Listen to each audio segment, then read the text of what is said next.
Welcome to the 100th Monkey Experiment, presented by the Dream Society. The 100th Monkey Experiment is every Monday night at 8:30 p.m. Pacific Standard Time.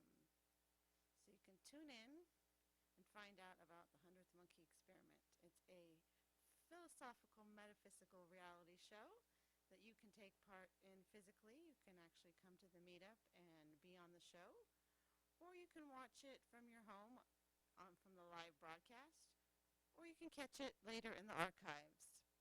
Our hope, though, is that you share it with your friends and you share your opinion and let us know what you think.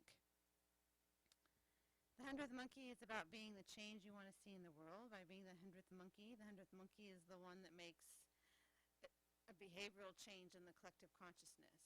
So if you want to look at up on the internet, 100th Monkey Experiment, or you can look in our archives and listen to our programs, and you'll hear exactly what the 100th Monkey Experiment is about. I'm not going to go over it right now, exactly the whole thing about the snow monkeys and everything. Since we've been over that a few times already, you can listen to the archives and get the information there. Yesterday was Easter, so we're going to talk a little bit about Easter and different ways it's celebrated. And then we're also going to talk about the Grand Cross, or the Cardinal Grand Cross, that is happening this week. This happens very rarely, every like 3,000 years or something. I don't know the exact amount of years, but one hasn't happened in a long time. It is supposedly ushering us into the age of Aquarius. So we're going to share some information about the Cardinal Grand Cross and a little bit about the age of Aquarius. We happen to actually have an Aquarian with us here in the studio today, so maybe she can enlighten us about the age of Aquarius. Anyway, let me talk to you a little bit about Easter. Some people believe that Easter is not necessarily about bunnies and jelly beans and chocolate eggs and Easter egg hunts, even though the egg is part of the original tradition of Ishtar or Ostara, depending on which tradition you follow. So I'll read to you a little bit about Ishtar. And this is quite possibly where Easter originated from.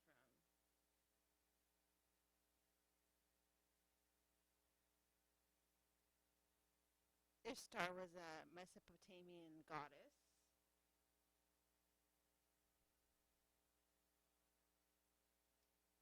She was the goddess of war and sexual love. She is the counterpart of the West Semitic goddess Astarte. So you can see how all these names kind of sound like Easter. They're very close, so you can see how things can progress to become Easter. So,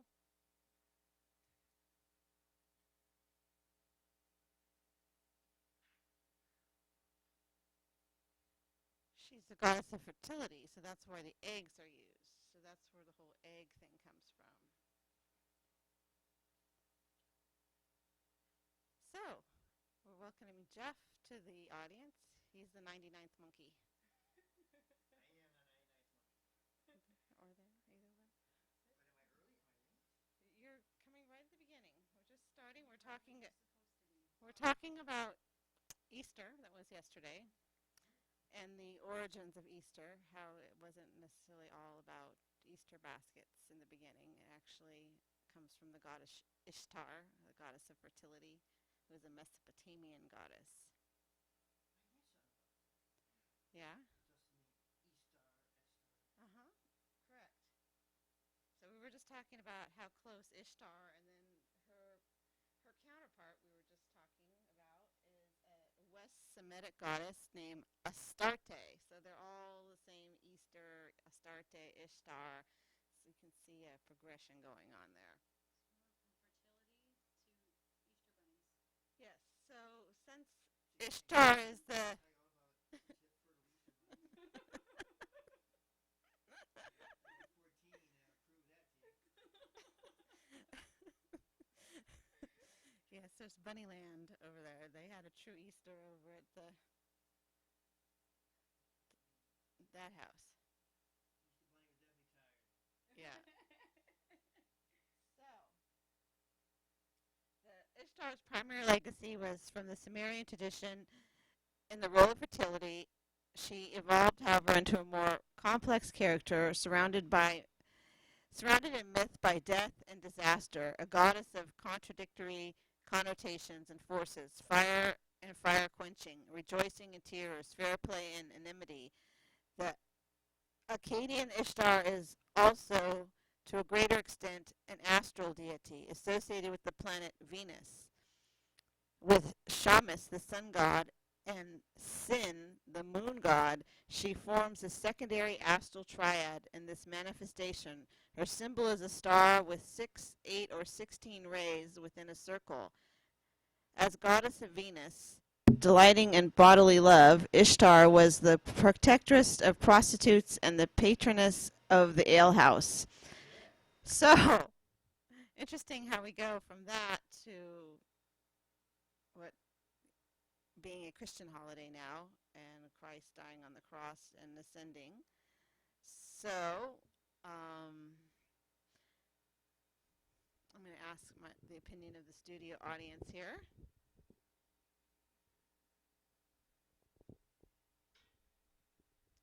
What is your opinion of this progression from supposed ancient Mesopotamian goddess to then possibly pagan ritual, now a Christian holiday celebrated by millions every year? Growing up, I always thought Easter was just Easter. It was the Easter bunny, and the Easter bunny came and gave you eggs. Like, I wasn't raised in a religious family, so I had no idea. Recently, I did see a video on YouTube where they were explaining the astrology of, dying on the cross and how it's actually the sun when it's at its lowest point, and then it stays there for 3 days, and then it rises again. And after seeing that, I have to say that my whole view, and especially how it goes into showing all these different religious characters throughout history, that all have the same, history as Jesus. They all have similar stories. Yes, yes. Since seeing that, I'm kind of, stumped on this whole Jesus thing and what the truth is and what isn't. I believe that there's people here that were here to teach us something. But the whole dying on the cross thing, I have to say I'm more partial to the astrology side. And it's funny how it went from Ishtar to Easter. Like I said, we went from celebrating fertility to bunnies and eggs. I don't know how we got there. Bunnies and eggs. Well, my rabbits have laid quite a few eggs lately for Easter. But the ancient gods and goddesses and all those pagan rituals were obviously taken over by the Christians to replace the fake gods that they supposedly thought they had with the real God of Jesus. So that's where a lot of these holidays came to replace the old pagan ones. And there's a reason a lot of these pagan gods and goddesses aren't around anymore, because they are pretty much dead end. They don't really exist, so no one is worshiping them anymore. There's a reason why there is no Egypt, anything else, because there's no longer maintaining those particular gods. They were replaced by something a little more practical, the monotheism. And then Jesus was just a prophet who was a little more powerful than a lot of the other gods were. Not as a god, but just as a human being. And I think that the worshiping of him took precedence over the worship of all the pagan gods. And people realized there's a little more power to the resurrection. And they gave that to the Easter, the spring, the rebirth. That's really why they chose this time of year for his death. No one knows exactly what month or day or year it actually was. They've got a general idea. Same thing with his birth being in Christmas. That was also the birth from going into the darkest days back into the longer days. So the winter holidays were replaced with the birth of Jesus. So a lot of these things were because of the power of it to replace the other pagan rituals. So the two different things we really talk about. We understand how the word Easter came about and how it was replaced. Many Christian holidays replaced a lot of pagan ones. They felt that they weren't worthy of keeping those old ones, and you can't keep people in line unless you have something to replace what they're already dealing with. So, and that's what Christianity did, replace a lot of the pagan rituals with something they thought was more powerful. Right or wrong, that's not up to me to determine. That's just what it is now. And going forward, I don't see that changing anytime soon. Michelle, back to you. Thank you. So you have an opinion there at home, so you can comment on our website. We would really appreciate to hear from you. What's your opinion? So we are moving into the Grand Cross, the Cardinal Grand Cross, which is happening this week. So I'm going to read to you some information on the Cardinal Grand Cross.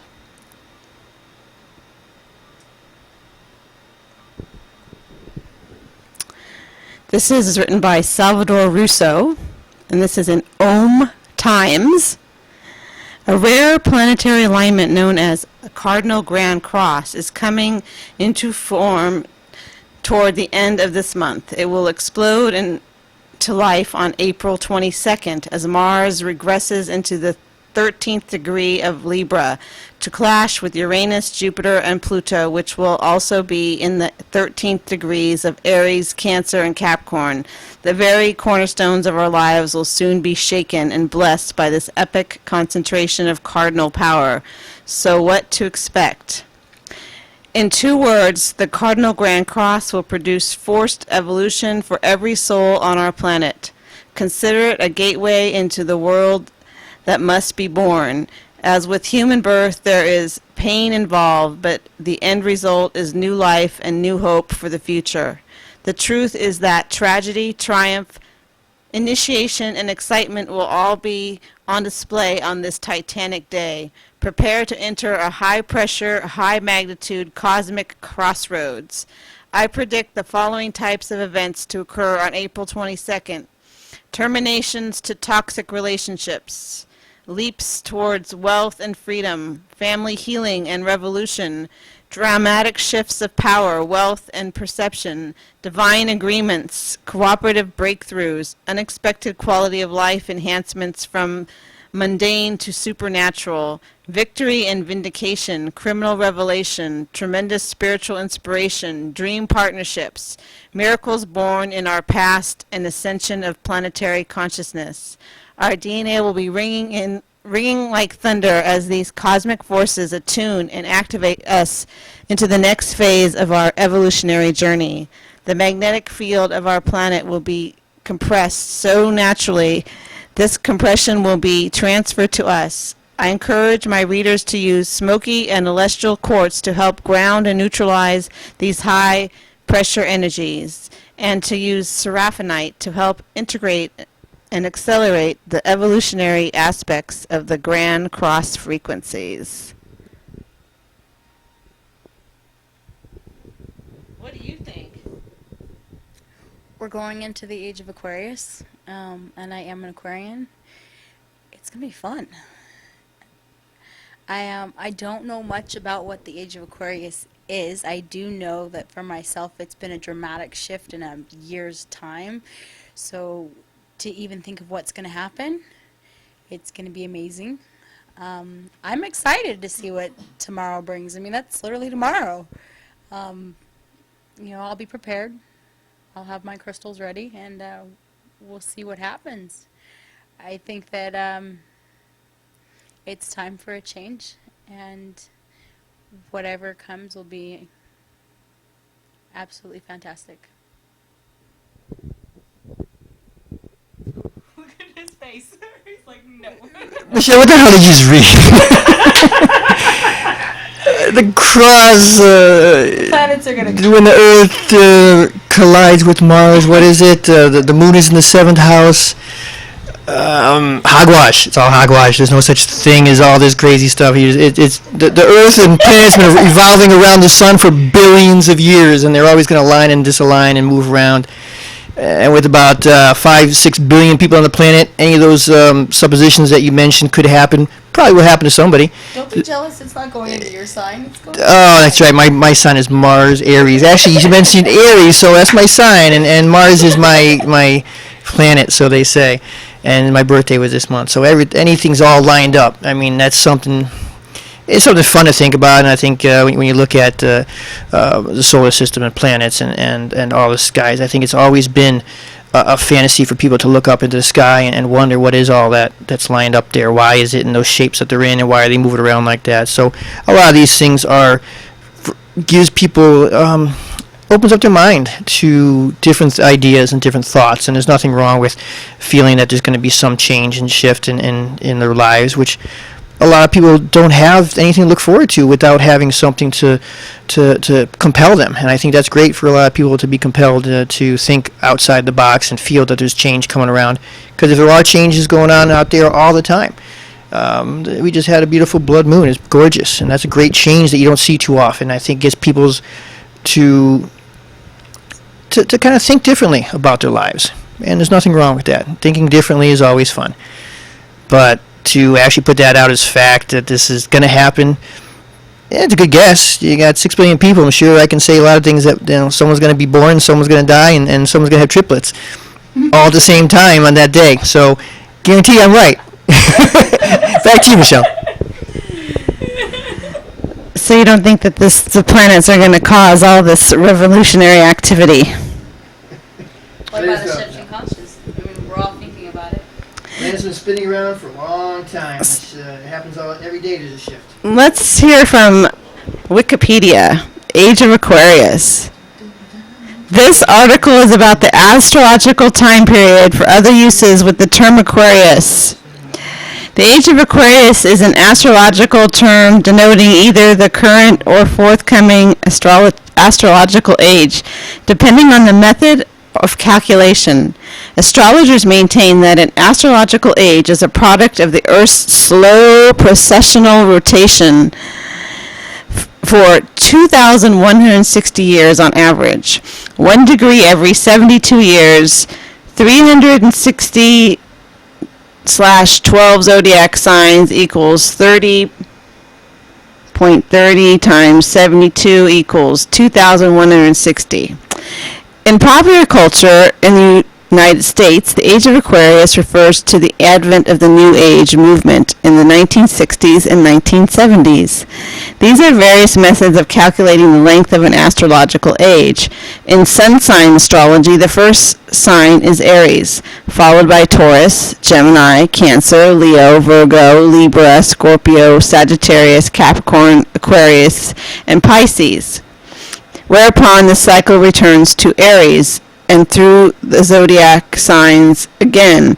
Astrological ages, however, proceed in the opposite direction, retrograde in astronomy. Therefore, the Age of Aquarius follows the Age of Pisces. The approximate 2,150 years for each age corresponds to the average time it takes for the vernal equinox to move from one constellation of the zodiac into the next. This can be computed by dividing the Earth's 25,800-year gyroscopic precession period by 12, the number of zodiac constellations used by astrologers. According to different astrologers, calculations approximated dates for entering the Age of Aquarius range from 1447 AD to 3597. Astrologers do not agree on when the Aquarian Age will start, or even if it has already started. Nicholas Campion, in the Book of World Horoscopes, lists various references from mainly astrological sources for the start of the Age of Aquarius. Based on the research of Nicholas Campion, most published material on the subject state that the Age of Aquarius arrived in the 20th century, with the 24th century in second place with 12 claimants. So not too many people have really weighed in exactly on as far as astronomers go on when the age of Aquarius starts. Astrological ages exist as a result of a precession of the equinoxes. The slow wobble of the Earth's spin axis on the celestial sphere is independent of diurnal rotation. So anyway, you can go and read more about this on Wikipedia. It talks about the age of Aquarius. So what we are to understand that this cardinal grand cross that is happening in the next day or two is supposedly the opening to the age of Aquarius. So yes, this age was popularized in the 60s and 70s by the Fifth Dimension with their popular song and so on and so forth. A lot of things have been happening. I'd like to hear your opinion to find out, what do you think about all this? Is this just cosmic planets, astronomy, and it's just all the flow of the Earth, or does this really have some more deeper meaning that we are moving into a different dimension and we are evolving and our paradigms are changing? So we shall see as we start this week and start this Cardinal Grand Cross. We've gone through a lot of things already, the 2012 and the Mayan calendar, and then year 2000 with the Y2K, all kinds of stuff. There's always lots of hype. This comet's going to hit the planet, blah, blah, blah, blah, blah. So I am hoping that this is all true, that we are entering into the age of Aquarius, and I tend to believe it to be true, but that's just my opinion. I'd like to hear your opinion, because I don't force my opinion on others, and we don't do that here at the 100th Monkey Experiment. The 100th Monkey Experiment is just to make you aware of different points of view, share different knowledge and different information with you. We will be able to have live call-in from the viewers, so you will be able to interact with us soon, and it'll make it more multidimensional. And we also start taking 100th Monkey to the street and talking to unexpected passerbys, get their opinion as well. So the 100th Monkey is presented by the Dream Society. The Dream Society believes in the collective consciousness and the power of the collective consciousness, especially that through collective lucid dreaming, where we can take our hopes and desires with us into the dream state and make them a reality. So dream for peace, dream for one another, dream for a better world. The 100th Monkey is about being the change that you want to see in the world. It starts with you. So the 100th Monkey is the monkey that changed the behavioral patterns of a society. So you can look up the 100th Monkey Experiment, or you can listen to our past shows and hear all about what the 100th Monkey is. So right now I'm going to make the audience sing The Age of Aquarius. I know Jeff is dying to sing it. When the moon is in the 7th house and Jupiter aligns with Mars. I feel like I'm getting serenaded. Come on, who's next? I don't know. Give me the next line. Throw me a bone. And this is the dawning of the age. No, the age of Aquarius is actually a true thing, because you are landing the Earth with different solar and zodiacal signs.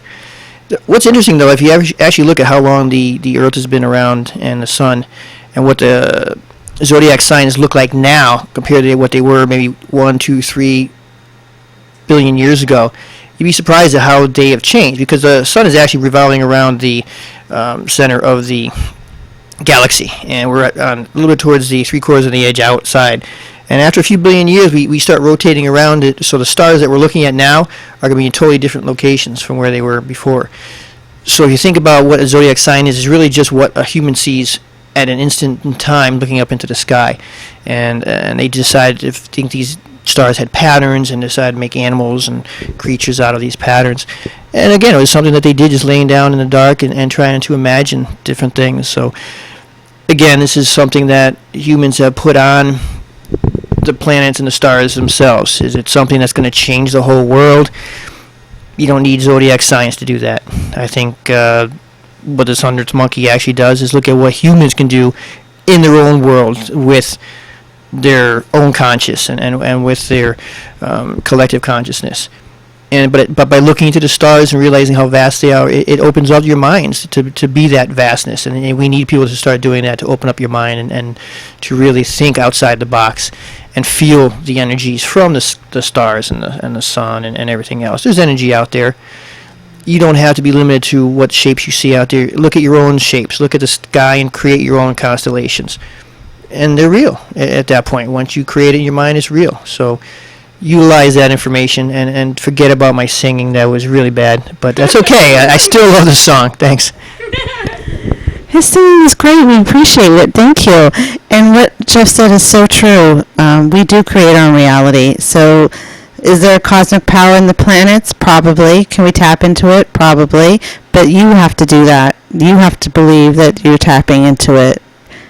And the power of the collective consciousness, it's us as a collective that makes a change. So we all have to get together and do that, whatever it might be. I think most of us want peace and freedom as kind of the main themes in our lives, as well as many other things. But as a collective, those are important for us in our lives to be happy and fulfilled. So tune in next week when we're here at 8:30 p.m. Pacific Standard Time every Monday, 100th Monkey Experiment, brought to you by the Dream Society. You can learn more about the Dream Society at www.thedreamsociety.info. So again, if you are listening to this in the archives and you missed the live broadcast, you can check us out live Monday nights. And if you are listening in the archive, please comment. Please give us your opinion. We'd love to know what you think. Until next time, peace.